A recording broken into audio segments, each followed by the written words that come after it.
started, and others will probably join us as we go. Yeah, I think you're right. So I apologize for not being available for the last meeting. I had another commitment. Speaking of Will, having divided commitments there. So appreciate everybody's participation. I think we've had some good events recently with the media kickoff, and I think we're starting to select our master planning consultant. I think we're moving in the right direction, and things are starting to happen. It's getting a little bit exciting, and we just welcome everybody here, and thank you for your participation. And I think Alan, from here, you'll probably take over, huh? Sure, I'd be happy to. And thank you, Jim, and thanks to all of you for participating. And as a reminder, this session is being recorded. It's also being live streamed. So anybody in the public who wishes to follow along can watch on our YouTube channel. And so we welcome anyone from the public who is watching as well. Did want to give you just a quick update on the activities of the last couple of weeks. We had a press conference a week ago, Monday. Really good event. Speakers included the Lieutenant Governor, President of the Senate, Stuart Adams, Representative Snow, Mayor Wilson from Salt Lake County, Mayor Walker from Draper, Teresa Foxley from EDCU. We got really good coverage. I think there were somewhere in the order of 12, 14, 15 stories. Every newspaper, news radio station, and television station covered the event, and I thought the messaging was generally good. And so we're pleased with that. We did announce that we were heading into a planning phase, mentioned that we've hired Steve Kellenberg, talked about the public survey that had been launched. And as a reminder, we're not starting from scratch. There's been an awful lot of public input to this point.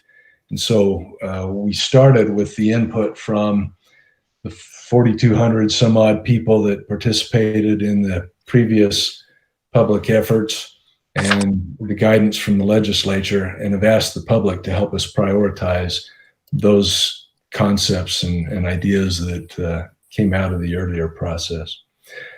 We announced the solicitation to select a planning firm, and I'll talk about that in a minute. And we also talked about the working groups. And not surprisingly, there was a lot of interest from the media in the work that you are doing. Recognize the value of having some experts from our region that know the area, care about the area, and are willing to spend some time helping us think through how we can get the best solutions for this site. So thank you, and I appreciated the fact that the media covered your work. The next thing I want to talk about is that we have issued a solicitation to identify a lead planning firm. That went out a week ago Friday. On Monday, we had a pre-submittal meeting, a mandatory call for all of those interested in submitting an application. We had 107 people join the call, representing 42 firms. That's terrific response.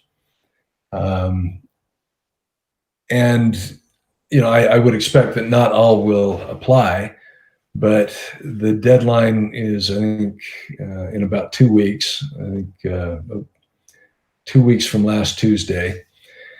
We'll see how many apply. I would guess somewhere between 20 and 30. We had some of the top firms nationally that signed up and expressed an interest. The solicitation itself sets out a real rigorous process. And we're going to go through initially with kind of an RFQ and ask that the interested parties submit a statement of their qualifications. And from there, we will narrow the list to no more than 6. We may interview those 6 if we feel a need to narrow the field down to a final 3. When we have that final three, we're going to go into kind of a design competition. We'll have a first charrette where we'll let them learn about the site, share with them opportunities and potential constraints at the site, share with them the information gleaned from our working groups, and say, here are priority concepts that we want you to explore in more detail. We'll then have those firms come back about a month later, share their initial ideas, and we'll give them some feedback. Say, this is a good direction. This is a direction we're not thrilled with. Spend more time here rather than there, whatever it might be. Then send them off to make final refinements, and about a week later, make their final presentations. At that point, our selection team will make a recommendation to the board for a final decision, which we hope will happen by December 18th. That's the plan. We'll then try to get a contract in place and have that team ready to go by the first of the year. So that's where we're heading. One thing I wanted to emphasize with you as a working group is that as we discussed, our solicitation included we're calling them 6 vision elements, key vision elements. These are some of the concepts that you prioritized in our first 2 meetings. And as we set up the scoring system, we have dedicated a big chunk of the scores to their ability to respond to those key vision elements. We want to make sure that they've got the qualifications to do it and that they give us some good cutting-edge creative ideas to address them. So you can actually go online to our website, thepointutah.org, and find a copy of that solicitation if you want to look through it. But let me just share with you those key vision elements so you can see how your work from those first couple of meetings translated into our request for qualifications. The first that's relevant to this group, of course, create an iconic, vibrant, mixed-use community with a focus on quality of life, healthy living, and the strategic balance of jobs and housing to limit off-site trip generation. Include active, welcoming places for people to gather for recreation, dining, culture, and entertainment. The second one deals with transportation. Serve the site with a high-quality, future-focused, multimodal transportation system, emphasizing convenience, safety, access, regional traffic reduction, limited parking, emission reduction, and active transportation. Third is an economic development piece, promote enduring statewide economic development through job creation, workforce development, and revenue generation. Create a community that will attract and nurture top talent and outstanding anchor companies, as well as smaller local companies. The fourth is focusing on the innovation district concept we've talked about a little. Advance innovation by creating a place that promotes a culture of creativity and ingenuity, attracts outstanding talent and investment, promotes solution-oriented research, fosters the growth of promising early-stage companies, eliminates regulatory barriers, and facilitates interdisciplinary industry and academics partnership to generate and commercialize new ideas. Fifth is the sustainability piece, and again, you've been involved in that one. Create a model of sustainable development that, relative to traditional development, significantly reduces air emissions, including greenhouse gases, water pollution, and water and energy use, and takes advantage of on- and off-site renewable energy resources. Explore net zero ready development. And then finally, coordinate closely with others to ensure the development fits well with regional plans and infrastructure, advancing the interests of the broader community and not just the site. Promote regional trail, transportation, and green infrastructure connections through the area and facilitate thoughtful regional growth. So, I don't know if that's perfect language or perfectly captures everything, but we tried to capture the ideas that came out of the working groups. And again, we'll ask those responding to the RFQ to emphasize their background and ideas in those areas. So excited about it. The next few months are going to be very, very busy as we try to select the firm and keep things moving, but really pleased with the initial publicity we received and some of the comments we're getting from members of the public. So thanks for your contribution to that.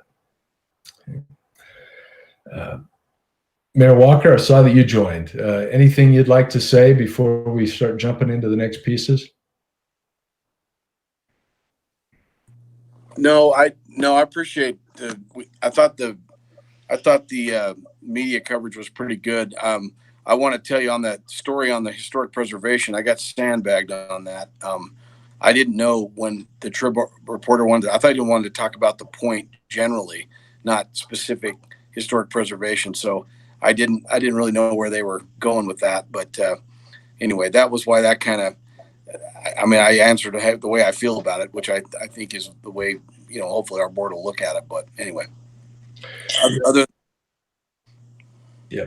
No, I think all of us kind of felt that way when they talked to us. It wasn't clear that was the focus, but your comments were great. I think it was just fine, and we'll let our planning team think about opportunities for historical preservation, but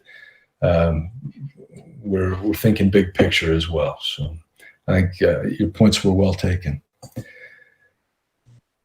Let's kind of jump into the meat of the agenda today.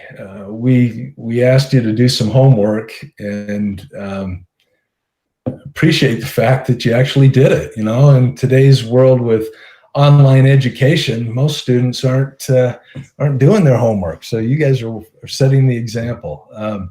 And we got some very good input, and I appreciate that. I think what we'll do is have each of the subgroups, if you will, just kind of summarize your thinking and your discussions.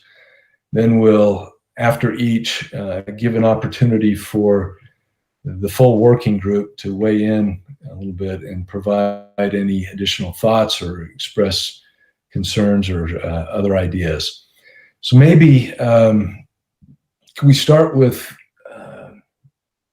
why don't we start with the placemaking group? Begin with, and I don't know if you've identified somebody to report for your group, but if you'd kind of summarize what you've got, you need to put it on the screen, and if you don't have it, I can track it down and put it up.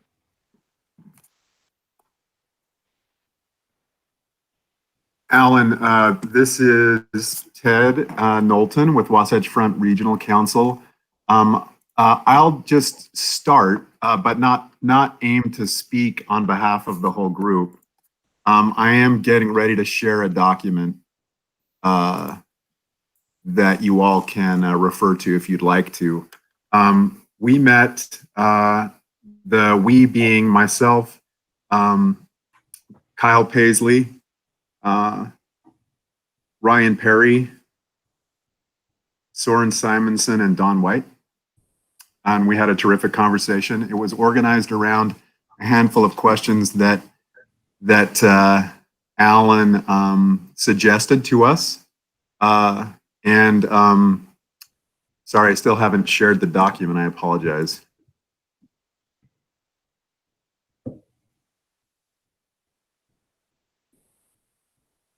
Well, okay, got it. Forgive me. I didn't even give you a topic to talk amongst yourselves.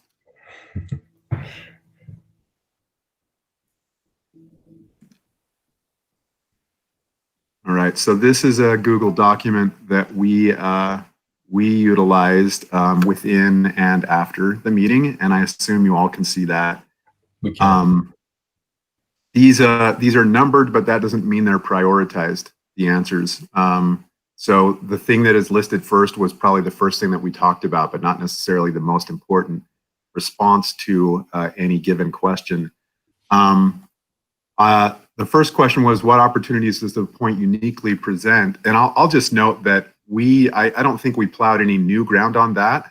The proximity to the Jordan River is a key element. Obviously, its location and proximity to both existing infrastructure and infrastructure opportunities is massive as well. And there was sort of a theme throughout our conversation about ensuring great connectivity with the broader community. That includes streets, but also open space, trails, all those forms of connectivity.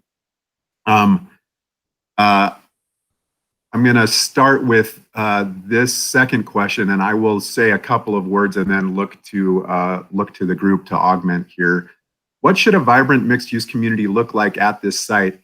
One of the things that we thought, if we recognize that this is going to be an important story of how design can unfold in modern Utah and modern America, that we thought, well, this should be a real alternative to downtown Salt Lake City. It should be something that really tells a different way that urbanism can be put together. And so we emphasize this point of fine-grained urbanism. That doesn't mean it's necessarily uniformly, let's say, smaller blocks and smaller building footprints, but that perhaps that granularity is finer than what you would see in downtown Salt Lake City. But there was an emphasis that this be a real live, work, play place, and that it doesn't become sleepy at night, and that it is programmed in ways and has land uses that support that kind of overall activity. I'll pause and see if the group wants to add in on this particular question, components of a vibrant mixed-use community.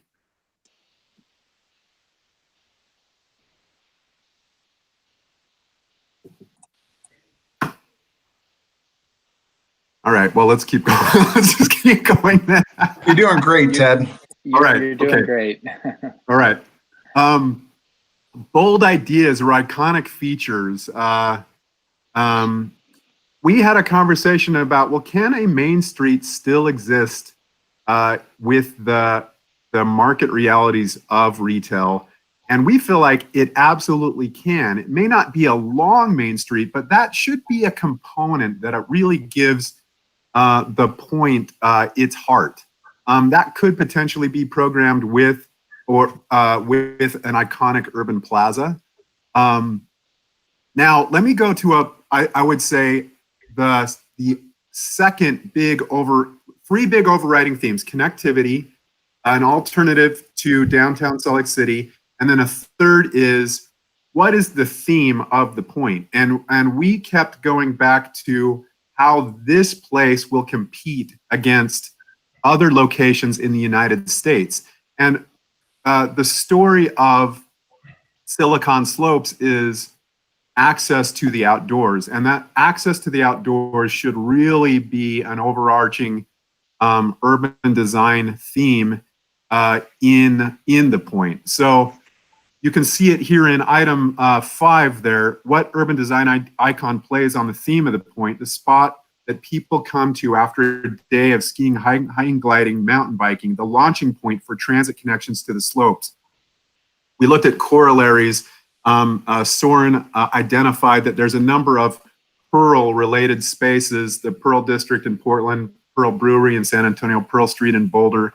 These are sort of precedents, but you'll see that we explored, well, what does this mean? It means potentially, let's do all that we can, both within the point and outside of the point area, to create a world-class trail connection from the Jordan River to the mountains through the point.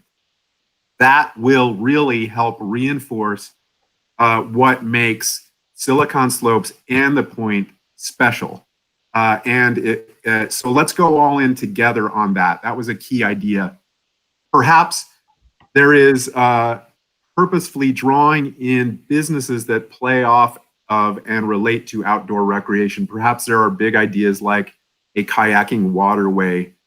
I think it might have been Soren who talked about, well, let's have the view corridors help reinforce the mountains and the key elements physically that make Utah special and make the Silicon Slopes a special place as well. And then I think that perhaps a last point that I'll make, and again, I'll pause and stop, blessedly stop talking for everybody's interest after that, is reinforcing the idea that this should be a place that works for a variety, people in a variety of different life stages, kids, families, a variety of types of housing, enough housing that it supports vitality of retail. That kind of real live, work, play element was reinforced in our conversation. So I don't know if I was too long-winded or I just didn't get into it enough, but I'll pause and turn it to the team.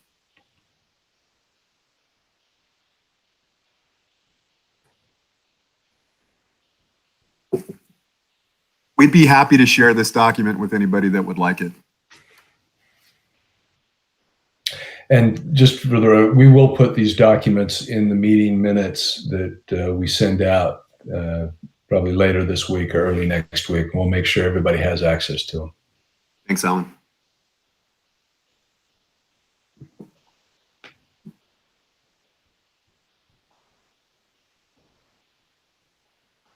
Looks like you're doing well, Ted.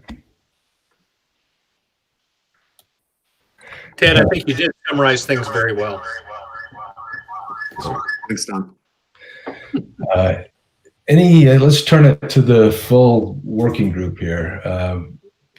Anything in there that caused concerns? Any additional ideas that you think need to be emphasized in terms of placemaking, creating a place that is welcoming, gathering, that would attract the kind of industry and opportunity we want, but also a place for our residents to live and play?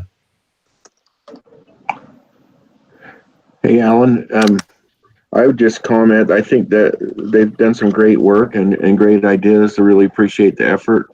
I've kind of felt like this was an opportunity for another little downtown or Main Street there as well. I know that the governor's talked about how he sees this area, Salt Lake County and Utah County, kind of almost being one county at some point, maybe not an actual change, but just the way they connect together at the point of the mountain. And I think it's a great opportunity for us to create another place that will draw people to, as well as the technology sector and, innovation. A great idea. Real quick question for Ted and the group, and maybe this is outside the scope you were looking at, but was there much discussion on sort of housing mix and how that might play into the site when it comes to live, work, play?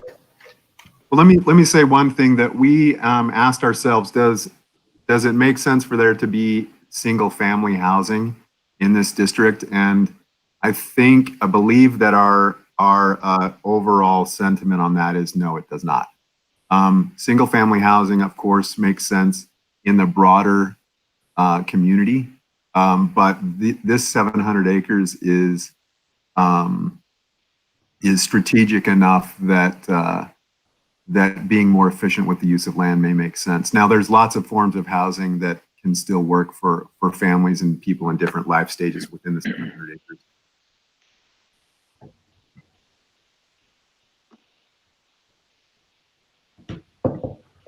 I had one comment on that, I guess. This is Ross with Lehigh City. We, in our group, we discussed, what's our big idea. And I totally agree with this being well connected and very walkable. I think with the type of housing that will likely go in here, if it's very walkable, that makes it easier for like all the different talk about life cycle housing. If you have kids there and they can easily walk or get outside and play, if you have I guess just anyone really, if this area is truly walkable, Daybreak's great, but there's there's pretty big gaps in how walkable it is in some areas, and I think this could maybe just improve on the good things they've done there. So I don't know. To me, it just seems like we have a huge opportunity, and unless we really do have a good trail network, or means for all types of transportation, biking, walking. We talked about even more people. You see them on the little one-wheel things and stuff like that. More people outside getting around. I think that would be awesome. Yeah, good point. Thanks, Ross. We did not get into the challenging and important topic of parking within our time, and I wish we had. So this might be a mini conversation if we have the time for it, but I would submit that that in the mixed use areas and the commercial areas, that the parking be wholly managed. It's not assigned to individual uses, but it is handled on it's managed similar to the way you would see parking managed in a downtown. A central parking authority that provides parking in formats and situations that lend itself to broad sharing across lots of businesses, that increases the efficiency of the utilization of that parking, and saves a lot of land for urban uses and amenities. So I would throw that out as a key kind of organizing principle. That's not across the entire 700 acres, but again, just for the areas that are commercial and mixed use. And Ted, I might add to that. We did talk about that a little bit in the non-transportation infrastructure, which when we're ready, Alan, we can go through that. But we are thinking that parking can be a utility of sorts. It's a kind of utilitarian function, storing vehicles, and it doesn't need to be such a burden on individual uses when you have the ability to plan that into the very nature of a development that's kind of master planned as a whole, rather than just being a collection of a lot of individual pieces. Let me throw out one other thing to just emphasize from that, and that is, many of you are probably familiar with the extensive work that Salt Lake City has been doing to break down the scale of large blocks that were designed for an agricultural setting when the early pioneers came. And this is true for many cities throughout the Intermountain West. I think there's 750 or so settlements that were part of that pioneer colonization effort in the Western US. But Salt Lake City is probably the largest and best known of those. But there's been a lot of work to break down the scale of large blocks through mid-block pedestrian infrastructure. The Gallivan Center, the City Creek Center, and many other blocks have started to develop this infrastructure for pedestrians. And a thought we included in here is that we really look at a hierarchy of streets in this fine-grained urbanism that Ted talked about, where there may be streets that are primarily for connectivity with cars or whatever vehicles of the future might be, but that we also recognize and dedicate some streets that may have more of a utility function. And that may be where parking is located. Service and delivery vehicles and things like that, trash collection. There's just a whole host of things that is more utility, and you can create this overlay of street networks that have different functions. The other one is that really nice pedestrian infrastructure and creating some pedestrian only networks through this area as well. And those could be grids, but they could also be something less formal than a grid. Maybe the car streets are grids, and the other ones could be, a different sort of network, a grid or meandering paths or things like that. But I think that's something, when you build it in from the beginning, could just be a really magical part of placemaking here, and cover a lot of utility as well. Yeah, good points. Thank you. Any other thoughts on the placemaking piece?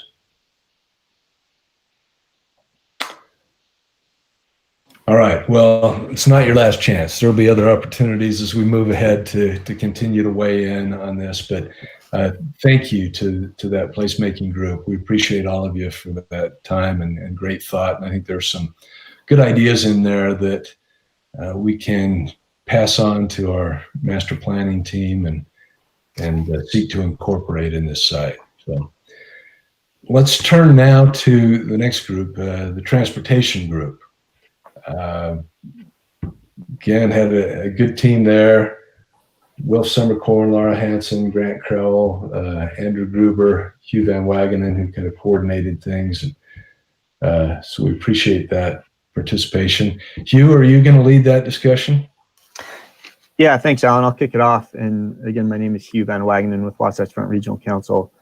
And yeah, just to round out the group that was working on that, you mentioned a handful of us, but also Sean Elliott and Sean Seeger from the Mountain Land Association of Governments, Grant Farnsworth from UDOT also participated. So really good group and folks that are more well-spoken than I am. So I'll kind of get us going, and if anybody else wants to chime in, please do so. And what was really great about not going first was listening to the conversation we just had and seeing how much overlap there is between the two subgroups, right? And land use and transportation are inextricably intertwined. There's no getting around it. So we did a very similar thing, met together and just took some notes together as we chatted. And I'll just lay out sort of 4 key themes that continued to come up during our conversation together. And the first one was that, you know, as we're planning this new opportunity, to recognize there are a lot of existing plans, resources, and processes in place that can inform what we're doing here. And we don't have to start from scratch and reinvent the wheel. The next point has to do with connectivity and you know, a grid street network, which was emphasized in what we just spoke about. And so a lot of synergy there. And then talking about multimodal transportation options within the site and then external to the site as well. And then obviously good transportation and land use connections. So that there's a lot of internal trip capture, which was also mentioned in our last conversation here. So again, not to go through our 2 pages of notes, we couldn't quite get it down to 1 like the request was, but a lot of themes sort of pop up through here, and there's some specifics. But just to emphasize again, when it comes to opportunities, we're really thinking about, because this is a blank slate out here, more or less with the 700 acres, being able to put down that grid network and the internal and external connectivity is really important. But also it's an opportunity to set expectations from the get-go for the public or businesses or anybody that might be operating in this space or next to it, and not having to come in and retrofit after the fact. And the opportunity to lay out expectations early and up front is really important and helpful. Talked about the Jordan River, talked about some of the canals that run through the site for active transportation corridors, extending within and beyond it. Obviously, a lot of existing recreational amenities with the Draper Trails. Ted mentioned, right? How do you connect from the Jordan River to the mountains on either side, right? There's some great amenities over on the Oakers as well, not too far away. And obviously all the job centers north and south around I-15. Anybody from the group want to speak to that section on the unique opportunities? Okay.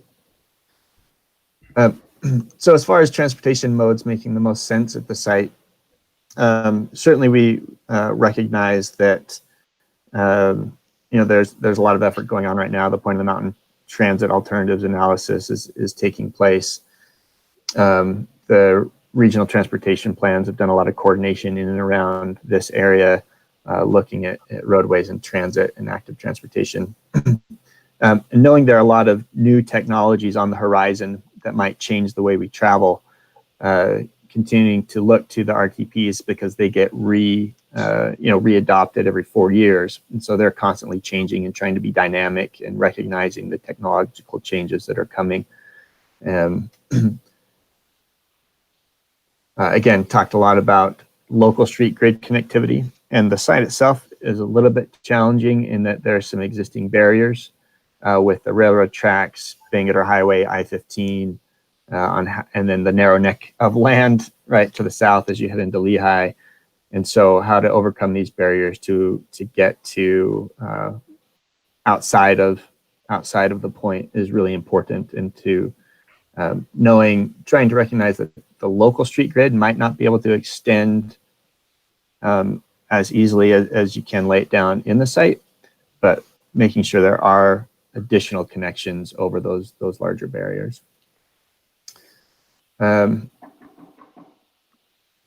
Yeah, local bus can carry a lot of people. We tend to think about the larger transit systems, but again, if trying to minimize the need for vehicular travel, local bus can do a lot of work in there, and so can micromobility and bicycling and walking. Again, which the grid allows to happen.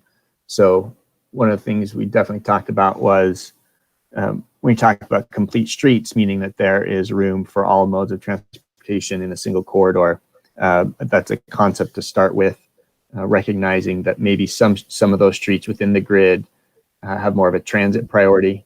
Some of the streets within the grid have more of a bicycling and walking priority, to Soren's point earlier. And even some of those streets have more of a vehicular priority. But again, the grid sort of allows that diversity of hierarchy when it's laid down. Anybody else thinking of anything that I'm missing if you're on the call? Okay. Hugh, can I ask a question about the current transportation study? Does it show where are they at in terms of front runner? With it being so close, is there going to be a station or not? I know that study's in progress, but I haven't been following it as closely as some of you. Yeah, I don't think Laura's on the call, unfortunately, right now. And but Seeger, you've been following that pretty closely. Do you want to speak to that? Yeah, there's they're going into phase 2 of the environmental, Jake, and one of the alternatives is to take a line off of the front runner station, run it through the prison site, and connect it into the Point of the Mountain LRT alignment that UTA currently owns on the east side of the interstate at 138 South. So really creative, really interesting and encouraging, and I'm just amazed at the creativity that this team came up with in this latest scenario. And I think that this concept of light rail at Point of the Mountain will be really facilitate the type of world-class transit that we've talked about at the prison site. Thanks, Sean. Thanks, Jake. One concept that we did talk about was this being, again, a second urban center rivaling Salt Lake. So just like the group before us was talking about. And again, sort of the fine-grained, not the same size blocks that Salt Lake City has, and the fine-grained blocks that would allow for more of the walking, biking, and micromobility to take place and capture those internal trips. So to talk about a bicycle superhighway connecting to other major regional trail systems, like Lehigh Rail Trail, Port of Rockwell, and the Jordan River Parkway. Yeah, and again, kept coming back to, we have a lot of resources, processes, things in place that can help aid in all of this decision making, and we don't have to go out and reinvent it. There's never easy answers when it comes to funding any of this stuff, but we can continue to work together and be dynamic moving forward. And then also one thing that this, curious to see what comes back from the consultants on their qualifications, but can we learn from other cities that are maybe a little bit further along in their say age, I guess, right, or their development, or their how they've been reinventing themselves. Any large redevelopment projects in the United States and the world where there's been lessons learned, and we can try and take some of those and apply them without some of the hardships of the lessons learned, and go from there. So certainly hope that the firms involved would be able to look to that.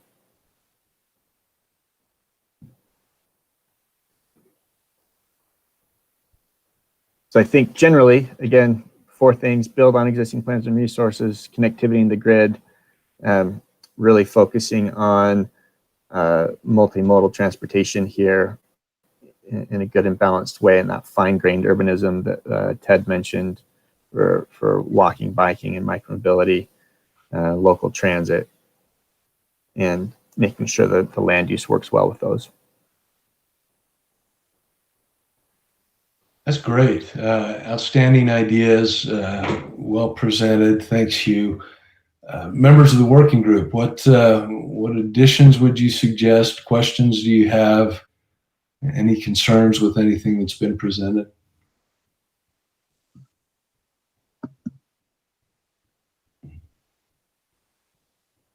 Don't be shy. Alan, Sean Seeger here. One thing that I would emphasize that Hugh touched on is the idea of what can this site do for the entire Wasatch Front? What benefits can this prison redevelopment site bring to the greater population? Instead of it impacting the greater population, what can it do to actually mitigate or help the rest of the region? And that bicycle superhighway is something that we spent a little bit of time on. That this site could be the beginning of that discussion. And I know that UDOT is receptive to a concept like this. Their deputy director has spent a lot of time talking about that particular idea. And in fact, she was the instrumental personality in starting something like this in the Lehigh area with the Lehigh Technology Corridor Project, which is the reconstruction of I-15, which will wrap up this fall. And it includes I think it's a 10-foot shared use path on both the west side and the east side of I-15. So if you could visualize that thing continuing on up through South Salt Lake County into the prison site and continuing up into northern Salt Lake County in some fashion, that I'm sure we could figure out if we spent a little bit of time and energy doing, then this particular site could be the beginning of something bigger than just looking at the site itself. And so we spent a little bit of time talking about that and just wanted to emphasize that. Love it, Sean. Yeah, I think that's important. As we said, that was one of the concepts that we built into our solicitation, and has been it's one of the guiding principles that our board adopted, that we would think regionally and think about ways that we could benefit the region, not just this side. And I think that's an important reminder. The bicycle superhighway hadn't been on my radar before, so I'm glad you talked about that and raise that possibility. Thank you. This is Grant Farnsworth with UDOT, and appreciate Hugh for setting up including me. I wasn't able to attend the meeting, but still was able to get some thoughts on this. So I can't speak for UDOT or anything like that, but just some of my personal views. I liked some of the ideas that were thrown out by the working group of where in the past some of these large-scale developments have looked at the surrounding land uses to understand how they can better complement the surrounding communities, and really understand that they're not going to be their own island, but still from a regional perspective help understand how they can complement the surrounding land uses. But out of sense, it seems like in this area as well. So thanks to you for finding a way to include me, even though I wasn't able to attend the meeting. Thanks, Grant. Yeah, UDOT's been a great partner in all of this, and we appreciate your participation. Thanks. Anyone else?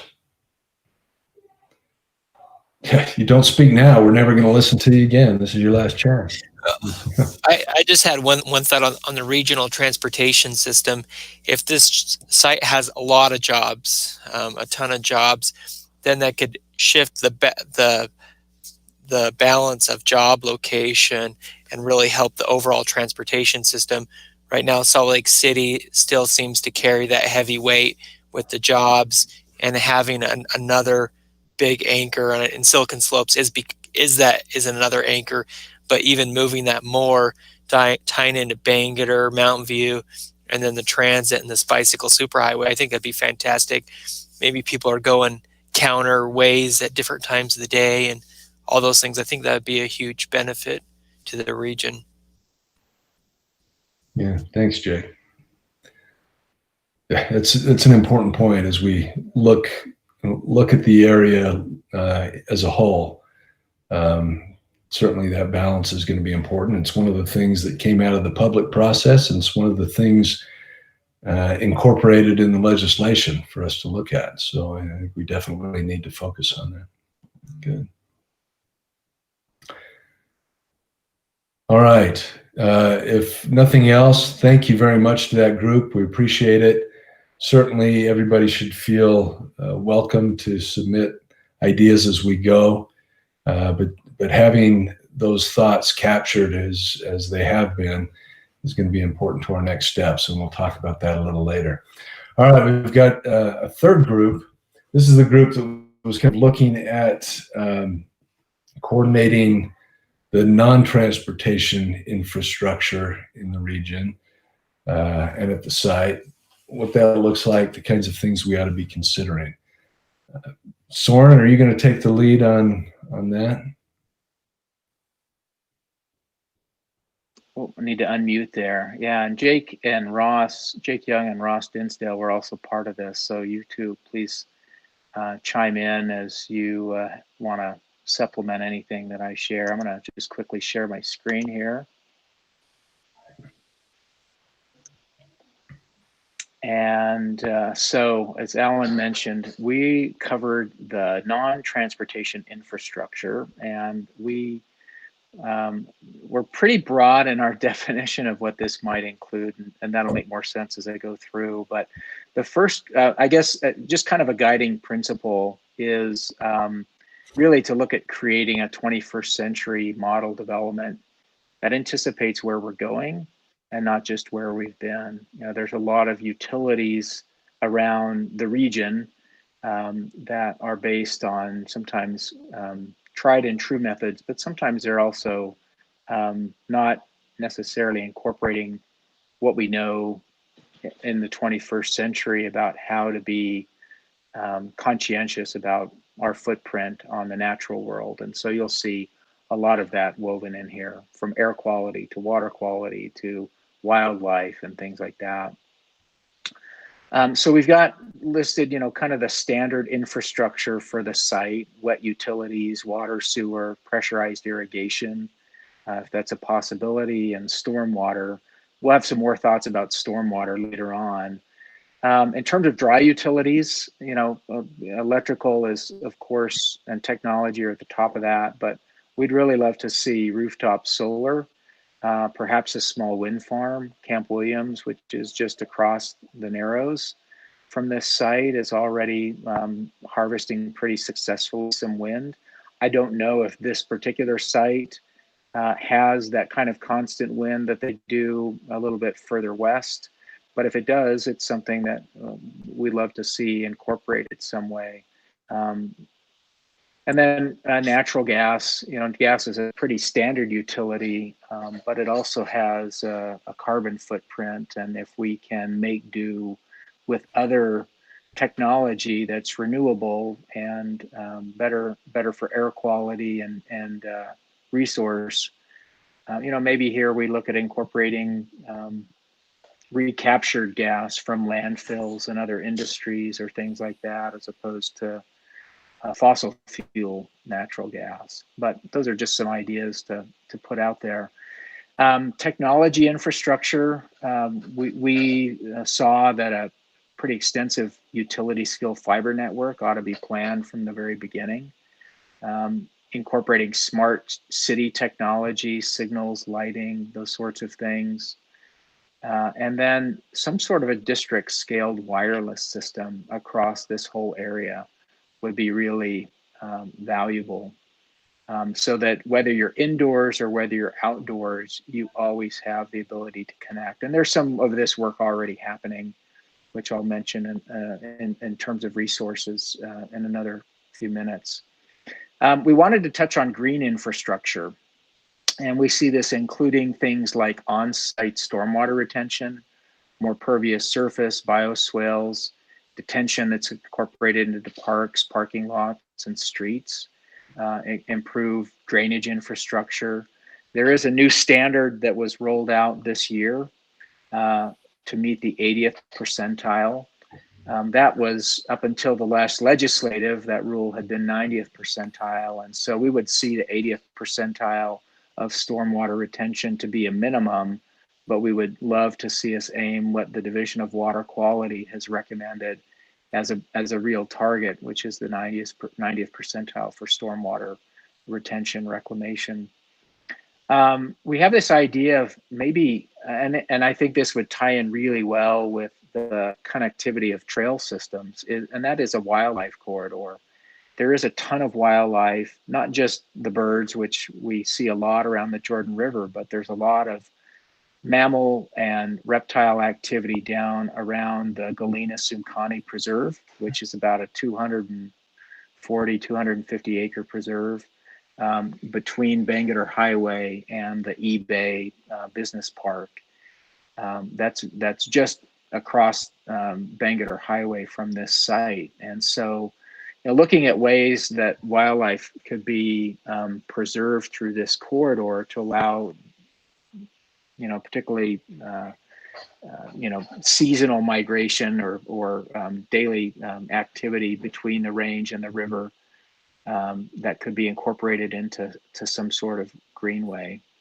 And then some really substantive green space. And, we're thinking, like many of you may know, Sugar House Park was the state prison site before the current prison site, which is now being relocated. And that is the largest regional park in Salt Lake City at about 94, 95 acres, and is just an absolute magnet for that community. And I think it's one of the reasons that Sugar House has thrived so much as kind of a center of commerce and industry and education, because that park is just such an amenity. So we'd love to see something substantive in terms of green space, kind of active green space woven in here. Some other utility issues. We don't know what water rights might be needed for this. And there may be water rights already serving the site as a prison. We'd love to see this as a model for water efficiency, but given the more intensive development, as we hear, conversations in some of the other groups about creating kind of a urban, almost kind of a downtown to rival downtown Salt Lake City, that there may be some water needs that need to be thought about, and where that water comes from could be important. Some other infrastructure that might be value added,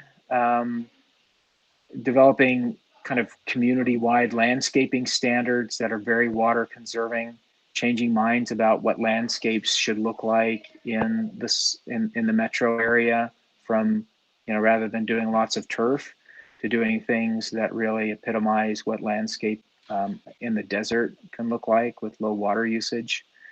We'd love to see a really ubiquitous electric vehicle charging, not just for cars, but also for bikes. Some of you may have seen the Utah Business article earlier this week that talked about some transformative ideas that may be coming out of the pandemic.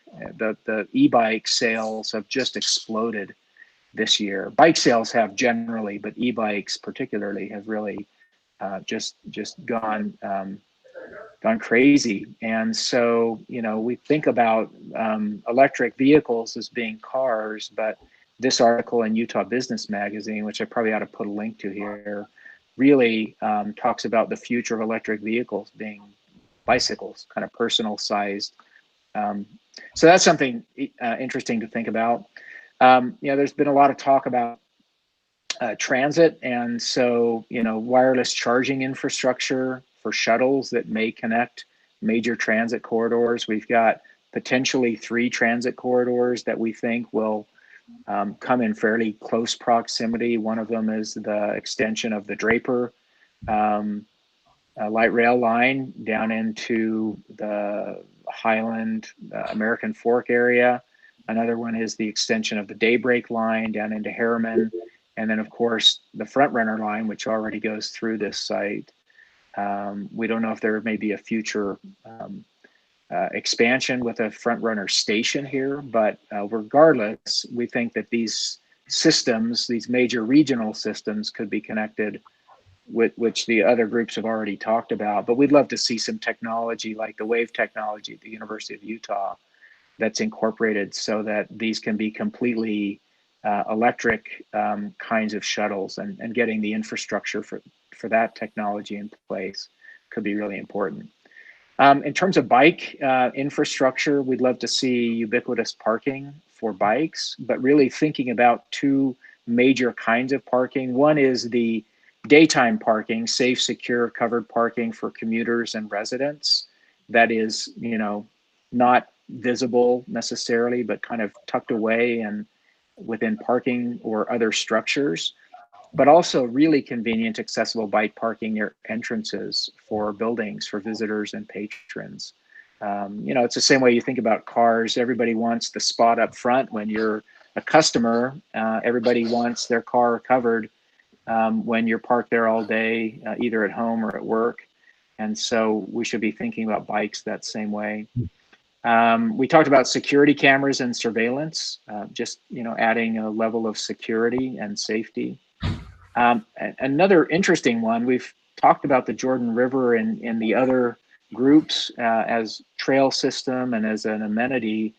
Some of you might know this. I'm gonna flash a quick slide up on my screen here. There's actually not much water in the Jordan River. So this is the Jordan River in Lehi. It's about 200 feet wide and probably 20 to 30 feet deep. This is the Jordan River in Bluffdale. It gets a little bit more water in it, but it's literally just a stream channel. And so if the Jordan River is to be an amenity, then we have to think about how we get more water back in the river. A lot of it's diverted right at the point of the mountain in the Narrows into, I think there's about 7 or 8 canals within about a mile of each other, a couple of dam systems. And we may need to think about, how do we work with partners? It's something we're thinking a lot about at the Jordan River Commission. But if the river becomes a central amenity for recreation, whether it's fishing or kayaking or canoeing or paddleboarding or whatever it is, we need more water in the river. And that's something we need to be thinking about long term. And then a few bold ideas we wanted to highlight, and some of these might build on other things. We talked about this, this super highway for bikes. We saw a really important connection between the upper trails above I-15, the Bonneville shoreline, and the trail that now just recently connected between Lehi and Draper, and also the Jordan River Parkway Trail, which are heavily used trail systems. And this site sits right between them. We're thinking about, though, not just, as I mentioned earlier, not just trail connections, but potentially for creating a green belt. And, we're thinking about that bridge that was completed about in the last couple of years up at Parley Summit, which is just a wildlife crossing over Interstate 80. And something along those lines that could be a wildlife corridor and greenbelt crossing I-15 and Bangerter Highway, allowing wildlife to get through, but maybe incorporating trails, soft trails or hard trails, maybe straight trails for electric bikes and meandering trails for people that are chugging up the hillside under their own power. But, just kind of a green belt that allows real easy movement of people and wildlife through this area. We talked about district scaled parking, and Ted mentioned this earlier in the placemaking. We think that would be very strategic to not think about parking just on an individual basis, but really look at parking as storage of all kinds of vehicles, motorcycles, scooters, cars, future technology that's emerging, autonomous vehicles, but that you really look at parking at a district scale and not just use by use.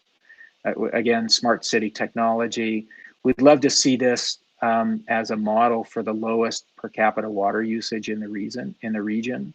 And this would include both indoor components like low flow fixtures and appliances, incorporating best practices of green building standards, but also looking outdoors. We love the Jordan Valley Water Conservancy District's Localscapes program, which is all about putting sod where you need it, but not just covering your entire landscape with grass.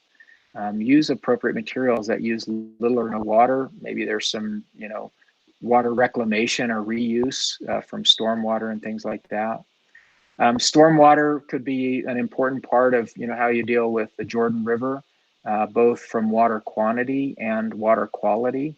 And so we'd love to see stormwater really incorporated in not just a few blocks, but really across the entire district. Green roofs, and then finally, maybe finding appropriate ways to salvage, reuse, repurpose the building's materials from the prison. That may be reusing buildings, but it could also be just, using materials coming out of those buildings and reclaiming steel, reclaiming, concrete and asphalt and things like that for aggregate, for road base and new structures. And then finally, we see this as being kind of a family-friendly urban district. We tend to think of families living in single-family neighborhoods, but there is growing interest in families living in urban areas where that connection between live and work is very close, and you got to have amenities for families. So we've already talked about the parks and open space, maybe a school and community center with outdoor classrooms that could be kind of a model of an urban school that I know many other cities, Provo, Sandy, Salt Lake, could benefit from having really good models for urban schools as well. And then we've listed a handful of some partners, UTA, UDOT, their 5G wireless infrastructure they've been developing. That could be a model for this whole district, this Localscapes program of Jordan River or Jordan Valley Water Conservancy District, the Low Impact Development Guidebook that was just released in the last year by the Division of Water Quality. We're currently updating the Blueprint Jordan River, and there's some emerging ideas there that might be valuable to this area. And then, of course, Rocky Mountain Power with their electric charging coordination that came out of the last legislative session, and some of the smart city ideas as well. So Ross, Jake, anything you would add to this? I think you covered it really well. There's kind of a lot in there, but it's all going to be very critical. And well, one thing that was in there that skipped over was idea of just thinking about a system of security, maybe cameras in the urban areas and kind of looking forward. The more urban, obviously, the more crime. There's more people, and so just offering that sense of security and thinking about the public areas and taking advantage of opportunity to plan ahead. Although we do expect the criminals to be in a different part of the county in the future.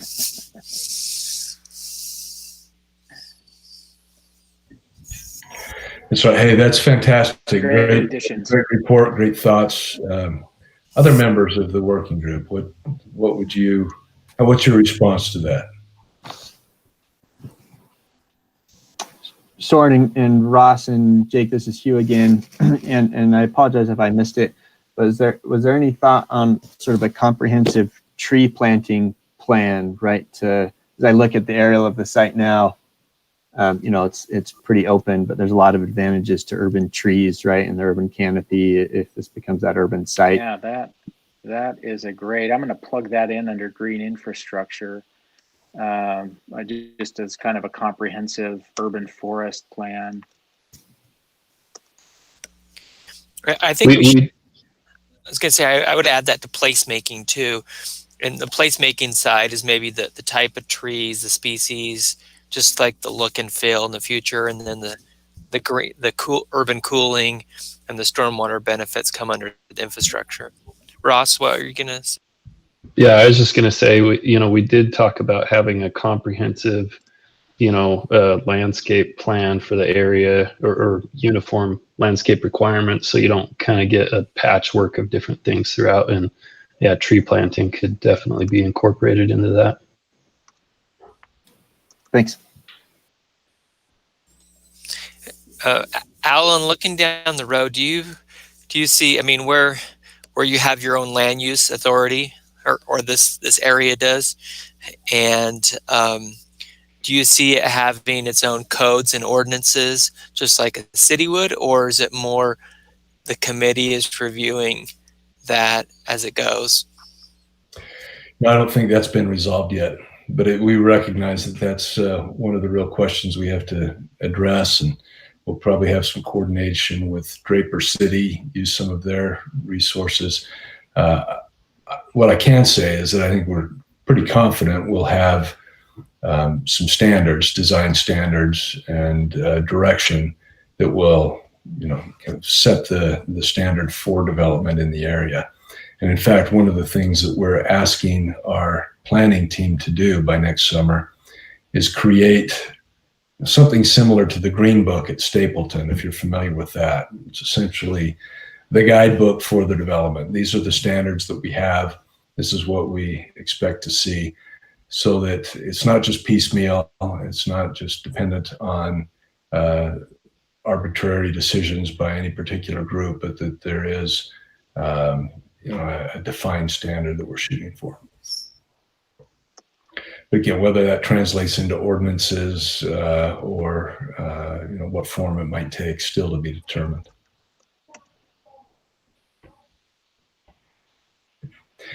Anything else? Other thoughts or comments you'd like to add? Okay. Maybe a couple of thoughts that I have. I've been through now 4 of the 5 working groups, and it's interesting to see that there's some overlap among the subgroups here, but also some overlap among the working groups themselves. And as you might imagine, not surprisingly, that the Environment and Air Quality group talked a lot about transportation. There were a lot of pieces in there about low impact development, water management, active transportation to minimize the use of vehicles, et cetera. So it's good to see that there is some overlap and some common themes, and frankly, a more aligned vision as we move along. We've got some challenge ahead. Once we get into details, we're not going to be able to be all things to all people, but it really is helpful to see that from the public input and from our working groups, we're seeing a generally consistent vision.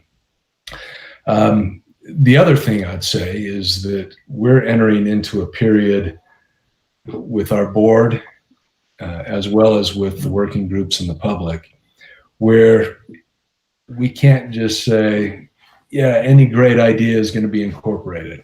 We're getting into the real world of trade-offs. And we've got RCLCO looking at some of the costs of various options, as well as the benefits to the region. And at the end of the day, we're going to have to make some difficult choices, because we're not going to be able to go through the grocery list and say, we can include everything that's been identified. We're going to have to say, what creates the best returns for the public? How are we going to pay for these things? Is it going to be public money, or are we going to get private investment that will come in and do it? Tax increment financing, et cetera. So just as a matter of managing expectations a little bit, it was great to have a press conference last week where we're talking about Eiffel Tower and flying cars. And we want some iconic features at this site that are going to be great, but we're going to have to balance all of that with market realities. So we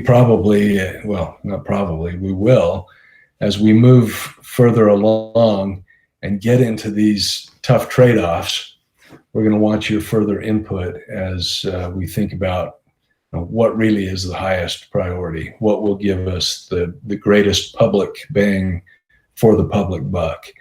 And that'll be a difficult process, but a critical one. The other thing I'd say, just in terms of follow-up and where we go from here, you've provided great input over the last 3 meetings. And we're going to try to take your input and put it into a report that we'll give to the final 3 planning teams, the 3 finalists, so that they have a little more detail as they make presentations, and then ultimately so that the successful team is focusing on these ideas. I think what it'll look like is probably a little bit of a summary of what we're hearing from the various working groups, and then we'll attach your summaries as appendices to that report so they can see the ideas that come out.